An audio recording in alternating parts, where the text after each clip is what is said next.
La retraite, la réforme des retraites, j'entends parler que de ça aux infos, mais concrètement, qu'est-ce que ça va changer pour moi?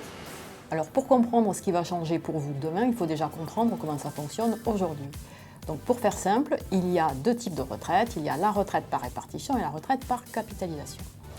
Donc la retraite par répartition, c'est la retraite qui est versée chaque mois par les caisses de retraite et qui est le fruit des cotisations sociales qui sont prélevées sur les rémunérations. Donc c'est cette retraite qui fait l'objet de la réforme voulue par le gouvernement. Il y a aujourd'hui 42 régimes de retraite différents et l'objectif est de n'en faire plus qu'un seul, le même pour tous, un système à points. Donc c'est un projet très ambitieux. Le projet de loi sera là dans quelques mois, donc il est encore un peu tôt pour en parler, mais ce que l'on sait, c'est que les générations nées avant 1963 ne seront pas touchées par cette réforme. Et puis il existe donc la retraite dite par capitalisation. Il s'agit de contrats d'épargne retraite que vous pouvez souscrire en plus pour améliorer les revenus le moment venu. Et sur ce volet, il y a justement du nouveau, puisque depuis le 1er octobre 2019, avec la loi Pacte, il est possible de souscrire un nouveau contrat d'épargne retraite, le plan d'épargne retraite individuel. Ce contrat apporte simplicité et souplesse là où il n'y en avait pas avant.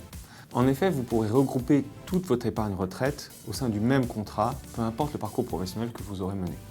Deuxième point, vous pourrez récupérer votre épargne en cas d'achat de résidence principale, ce qui est tout à fait nouveau. Troisième point, vous pourrez décider au passage à la retraite de sortir en capital, en une fois ou en plusieurs fois, pour le financement de vos projets ou de vos besoins, ou choisir de sortir en rente pour bénéficier de compléments de revenus réguliers. Bref, c'est vous qui décidez. Et puis, dernier avantage et non des moindres, vous pourrez continuer à bénéficier de la défiscalisation de l'impôt sur le revenu avec vos versements réguliers sur ce type de contrat.